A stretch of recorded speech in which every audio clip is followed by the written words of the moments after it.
হয়ে গেছে। যদি সরকার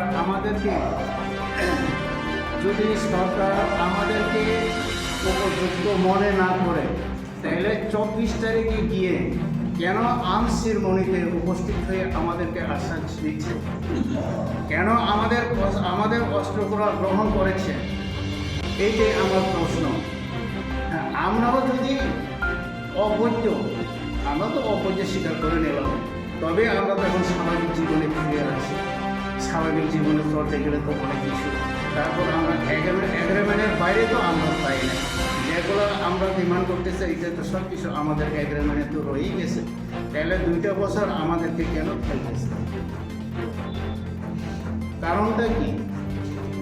আমাদেরকে কেন ফেলতেছে? যে আমরা কি সারাদিন এইভাবে যাবে? এখন আজকে একজন মারা যাবে, কালকে একজন মারা যাবে, এইভাবে মরতে মরতে তো 5 জন আমার পেটাসটা এখন মরে গেছে। তারা কোনো চিকিৎসা নাই, তারা জন্য কোনো টাকা পয়সা নাই, অনেকে হয়রানি আর কি, অনেকে ঘর বাড়ি নাই। এখনো 2টা বছর হয়ে গেছে, কিন্তু সরকার আমাদের জন্য কী চিন্তা ভাবনা করতেছে? হ্যাঁ, 12 তারিখে যেহেতু আমাদেরকে প্রতিশ্রুতি দিচ্ছে, কিন্তু এই কথাগুলো দিচ্ছে, কিন্তু তারা কথা দিয়ে কথা রাখে নাই।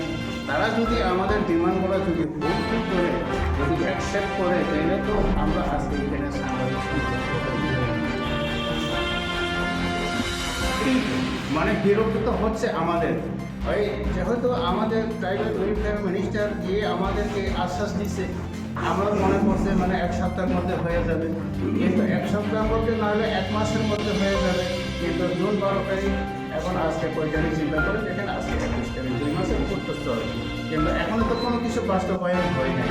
সেই কারণে আজকে কথা আমরা সাংবাদিক সম্মেলন করতে হবে, আমাদের ফোকাস করতে চাচ্ছি। কিন্তু আপনাদের মানে দাবি যদি এবারও যদি পূর্ণ না হয়, আপনারা আগামী দিনে কী পদক্ষেপ? হ্যাঁ, এইটাই আমাদের আন্দোলন ছাড়া কোনো কিছু উপায় নাই। বরং 4 তারিখ আমাদের অবরোধ 72 ঘন্টা হবে। 72 ঘন্টার পরও সরাসরি আমরা কোনো কিছু সমাধানের জন্য না আসে বা ফিল্ডে স্পটে বসে আমাদের সাথে এগ্রিমেন্ট যদি না করে, তখন আমরা পরবর্তী সময়ে আবার আমরা বসে আমরা সিদ্ধান্ত নেব। মোটামুটি সিদ্ধান্ত হয়ে গেছে, তখন তো আমি বলে দিয়েছি ইন্টারন্যাশনাল গ্রুপগুলো আমরা অবরোধ করব, কারণ বাধ্যতা এটা আমরা করতেই হবে।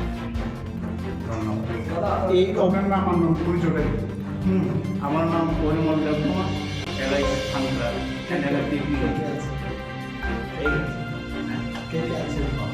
এইখানে রয়ে গেছে আপনার এনএলএফটি প্রসেনজিৎ এবং এটিপিএফের প্রেসিডেন্টও আজকে অসুস্থ করে নেন।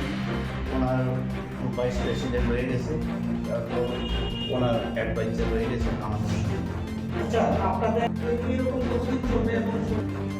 এই কিছুক্ষণ পরিচালনা করছে, এটা তাদের ব্যাপার। তবে আমাদের তো সব কিছু গ্রুপ আছে, দিল্লিতে আমরা গিয়ে এগ্রিমেন্ট করছে, আমাদের এগ্রিমেন্ট কপি সব কিছু আছে। আমাদেরকে সরকার কোনোদিন না করতে পারে, বাধ্যকতা করতেই হবে আমাদের যেহেতু এগ্রিমেন্টে লেখা আছে।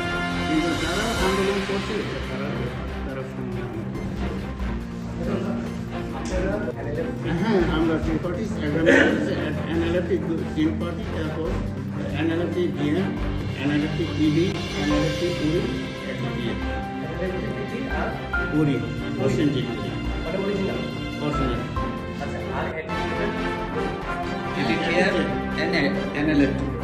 এনএলএফটির মধ্যে 3টা গ্রুপ রয়ে গেছে। একটা গ্রুপ আছে বিশ্বমন্দিরে, দ্বিতীয়টা হচ্ছে প্রসেনজিৎ দেববর্মা, এলাইজ স্টেফা, তৃতীয়টা হচ্ছে পরিমল দেববর্মা, এলাইজ থাঙ্গা। ঠিক আছে।